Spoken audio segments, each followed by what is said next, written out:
नमस्कार। ट्रंप तूने ये क्या किया, बड़ा मशहूर गाना हिंदी फिल्मों का, ये तूने क्या किया। उसी अंदाज में राष्ट्रपति ट्रंप के लिए जो उन्होंने किया है, आज उन्हीं की बातों पर उसी का विश्लेषण करते हुए इस वीडियो विश्लेषण को यहाँ पर पेश कर रहा हूँ। नमस्कार, मैं आपके साथ सुमित अवस्थी हूँ। आप मेरे YouTube चैनल पर इस वक्त जुड़े हुए हैं। हमारे चैनल को लाइक करिए, कमेंट करिए हमारे वीडियोस पर, और सब्सक्राइब भी ज़रूर करिए और नोटिफिकेशन भी ऑन कर लीजिए, ताकि जब भी नया वीडियो पोस्ट हो, नया शॉर्ट्स पोस्ट हो, तो आप तक नोटिफिकेशन आ जाए।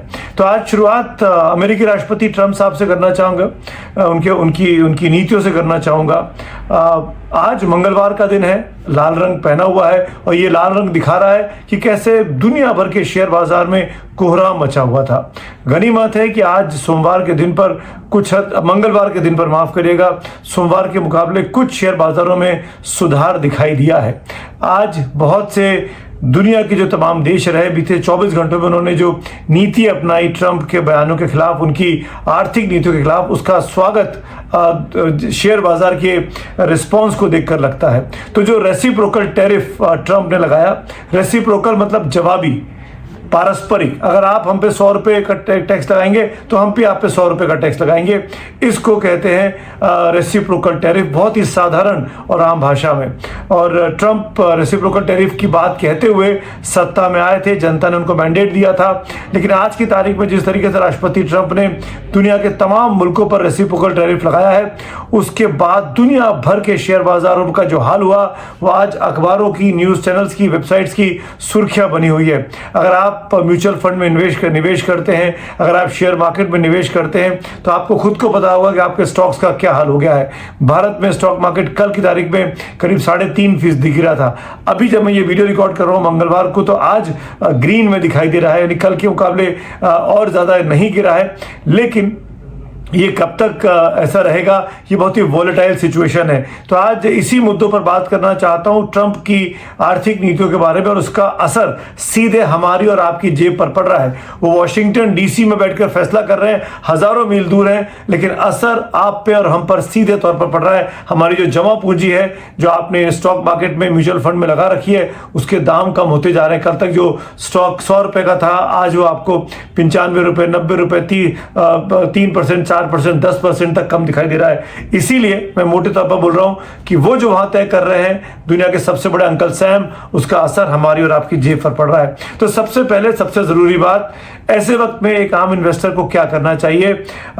मैं बहुत बड़ा जानकार नहीं हूं शेयर बाजार का, ये क्लियर कर दूं इस डिस्क्लेमर के साथ, लेकिन इतना मैं जानता हूं, इतने सालों तक व्यापार जगत की खबरें दिखाने के बाद, समझने के बाद, और तमाम एक्सपर्ट के साथ बातचीत करने के बाद, 3-4 चीज़ें कहते हैं लोग बाग ऐसे वक्त में, जब मार्केट में बहुत ज़्यादा उतार चढ़ाव का दौर चल रहा हो और बहुत आपको समझ में ही नहीं आ रहा हो कि क्या करें। तो ऐसे में धीरज रखना चाहिए, धैर्य रखना चाहिए, वेट एंड वॉच की नीति अपनाइए। अगर आप स्टॉक मार्केट में इन्वेस्टर हैं तो आप लॉन्ग टर्म इन्वेस्टर बनिए। ये मत सोचिए कि 2 महीने में, 3 महीने में इस पैसे को हम 100 के 200 करके या 100 के 120 करके निकाल लेंगे। ऐसा अगर आप इस मंशा से जा रहे हैं तो ये सही समय नहीं है। पहली बात, अगर आप लॉन्ग टर्म इन्वेस्ट कर सकते हैं, कम से कम 1 साल का टाइम पीरियड आप ले सकते हैं किसी भी स्टॉक में इन्वेस्ट करने के लिए, तो उस तरफ ध्यान दीजिए। दूसरी बात, अलग अलग सेक्टर्स में निवेश करिए। ऐसा ना हो कि सब एक जैसी कंपनियां हो, सब आईटी कंपनियां हैं, सब फार्मा कंपनियां हैं, सब टायर कंपनियां हैं, सब स्पेस कंपनियां हैं, सब ड्रोन कंपनियां हैं। ऐसा मत करिएगा।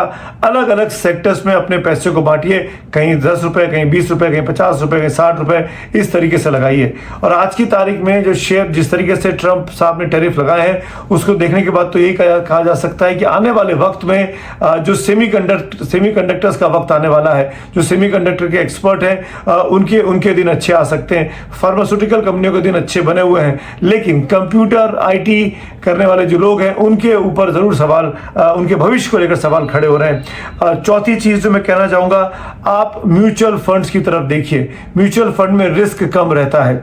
म्यूचुअल फंड में जब किसी भी फंड के दाम कम होते हैं तो आपके एनएवीज की क्वांटिटी बढ़ जाती है। तो अगर आप इन्वेस्टमेंट करना चाहते हैं शेयर बाजार में, तो उस तरफ ध्यान दीजिए। और हर हड़बड़ी में कोई फैसला मत करिए। एक बार फिर से रिपीट कर रहा हूं, आनन फानन में आकर अपने शेयरों को, अपने स्टॉक्स को मत बेचिएगा, आपको भारी नुकसान का सामना करना पड़ सकता है। धीरज रखना, कम से कम 6 महीने का धीरज ये आपके पास होना चाहिए, तो आपके लिए आने वाला वक्त ठीक हो सकता है। हमने दो बार वैश्विक मंदी देखी है, और एक 1930 में थी जिसके बारे में तो हमने पढ़ा है, जो मैं नहीं जानता, लेकिन एक हमने 2008 में देखी थी, वो भी अमेरिका की तरफ से ही आई थी और दुनिया भर में उसका असर हुआ था, पर भारत में सबसे कम असर हुआ था। उसकी वजह ये थी कि भारत में बहुत बड़ी संख्या में लेबर क्लास काम करती है, जो कैश में डील करती है, जो कैश लेन देन में विश्वास करती है, सीधा पैसा दो और काम करो वाली स्थिति है। तो वो हमारी अर्थव्यवस्था पर उतना नेगेटिव असर नहीं पड़ा था, और शायद इसीलिए 2008 की वैश्विक मंदी से हम बच गए थे। लेकिन अब हम 2025 में, 2008 की बात 2 दशक पुरानी हो गई, आज की तारीख में यह स्थिति बनी क्यों है, इसको समझ लीजिए। अमेरिका में रोजगार एक बहुत बड़ी समस्या बन गया है। अमेरिका के युवाओं में बेरोजगारी लगातार बढ़ती जा रही है, अमेरिका में महंगाई लगातार बढ़ती जा रही है, इस बात को समझ लीजिए। और इन 2 चीजों से निपटने के लिए राष्ट्रपति ट्रंप ने, क्योंकि वो व्यापारी हैं, उन्होंने एक चीज समझ में आई कि अपने देश में चीजें बनानी होंगी। अभी तक क्या होता है, अमेरिका के लोग दुनिया भर से चीजें खरीदते हैं और अपना इस्तेमाल करते हैं, क्योंकि अमेरिका का आदमी अमूमन ये माना जाता है कि काम करना नहीं चाहता, वो बहुत ही, वहां का लेबर जो है बहुत ही महंगा है। तो दुनिया के तमाम थर्ड वर्ल्ड कंट्रीज को, जिसमें भारत भी है, बांग्लादेश भी है, वियतनाम भी है, ताइवान भी है, अफ्रीकन कंट्रीज भी हैं, इनको अपना लेबर बना के रखा हुआ है अमेरिका ने सालों साल से। तो ये अमेरिका की जरूरत की चीजें अपने देश में बनाते हैं, चाहे वो दवाइयां हो, चाहे वो सब्जियां हो, चाहे वो फल हो, चाहे वो सीमेंट हो, चाहे वो इंफ्रास्ट्रक्चर के काम में आने वाला मेटल हो, लोहा हो, ये सब हमारे यहाँ से बनता है या निकलता है, या यहाँ पर उसको एक प्रॉपर रूप दिया जाता है और फिर अमेरिका में जाके इस्तेमाल होता है। वहां पर ये सब चीजें करना मुश्किल है। तो अब ट्रंप ये चाहते हैं कि तमाम चीजें उनके देश में बने, पर जिस आनन फानन में वो ये फैसला कर रहे हैं, उसकी मुखालफत तो उन लोगों ने भी कर दी जो ट्रंप के साथ चुनाव में खड़े थे। वो तमाम बड़े बड़े उद्योगपति अब सामने आ गए हैं जो ट्रंप की इस नीति की मुखालफत कर रहे हैं कि आप अचानक से इतना टैरिफ नहीं लगा सकते। और इसी को भांपकर आज चीन ने पलट कर जवाब दे दिया है कि हम ट्रंप की नीतियों से नहीं डरेंगे, क्योंकि ट्रंप ने चीन पर टैरिफ लगाया, उल्टा पलट कर चीन ने ट्रंप पर टैरिफ अमेरिका पर टैरिफ लगा दिया। अब ट्रंप आज ये कह रहे हैं कि मैं चाइना के प्रोडक्ट पर टैरिफ लगा दूंगा, यानी ये ट्रेड का एक टैरिफ वॉर शुरू होने वाला है 2 बड़े मुल्कों के बीच, दुनिया के, अमेरिका और चीन के बीच। चीन से सबसे बड़ी तादाद में अमेरिकी सामान बनता है चीन में और जाकर अमेरिका में खपता है, बिकता है, इस्तेमाल होता है। अगर चीन उन पर टैरिफ लगा देगा तो अमेरिकियों के लिए और ज़्यादा उनकी जेब ढीली करनी पड़ेगी, महंगाई बढ़ेगी, और तो और ये चीज़ें अमेरिका में अचानक आनन फानन में मैन्युफैक्चरिंग नहीं शुरू हो सकती। किसी भी मैन्युफैक्चरिंग यूनिट को बनाने में, चलाने में, कामयाब होने में वक्त लगता है, महीनों लगते हैं, सालों लगते हैं। पर ट्रंप साहब की ये जो आनन फानन में फैसले लिए गए हैं, इसको लेकर इसीलिए बहुत सवाल खड़े हो रहे हैं। बार बार उनके सहयोगी भी उनसे ये कह रहे हैं कि अपने इस फैसले को आप करीब 3 महीने के लिए, 90 दिनों के लिए टाल दीजिए, ताकि हम अपना एक ऑल्टरनेटिव प्लान बना सकें, मैन्युफैक्चरिंग को लेकर एक खाका सरकार को दे सकें। कुल मिलाकर ट्रंप जो बहुत लोकप्रिय बनकर उभरे थे, हाल के चुनावों में बड़ा जबरदस्त मैंडेट लेकर आए, वो ट्रंप अपनी कार्यकाल की दूसरे ही महीने में सबसे खतरनाक अलोकप्रियता के शिकार हो गए हैं। उनके साथी एलोन मस्क पर भी सवाल खड़े हो रहे हैं, उनको हटाने को लेकर तमाम बातें की जा रही हैं। जिस विभाग के वो अध्यक्ष बने, डॉज के, वहां उसने 50,000 अमेरिका में सरकारी नौकरियां ले ली हैं और करीब 1 लाख नौकरियां वो लेने वाले हैं।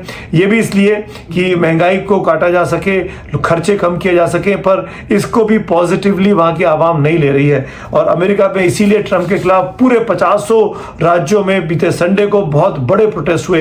करीब 10 से 15 लाख लोग सड़कों पर थे, हर जगहों पर की संख्या को अगर जोड़ लिया जाए, ये ट्रंप के खिलाफ सबसे बड़ा प्रोटेस्ट हुआ है। पर ट्रंप है कि मानते नहीं। ट्रंप अगर नहीं मानेंगे तो तैयार हो जाइए, दुनिया एक बहुत बड़े ग्लोबल क्राइसिस की ओर जा रही है। दूसरा वर्ल्ड वॉर इसी आर्थिक नीतियों के चलते शुरू हुआ था। तीसरे वर्ल्ड वॉर की नौबत तो कहीं नहीं आ रही है, कहीं चीन और अमेरिका एक नई लड़ाई की ओर तो आगे नहीं बढ़ रहे हैं, जिसमें हम सब घुन की तरह पिस ना जाए।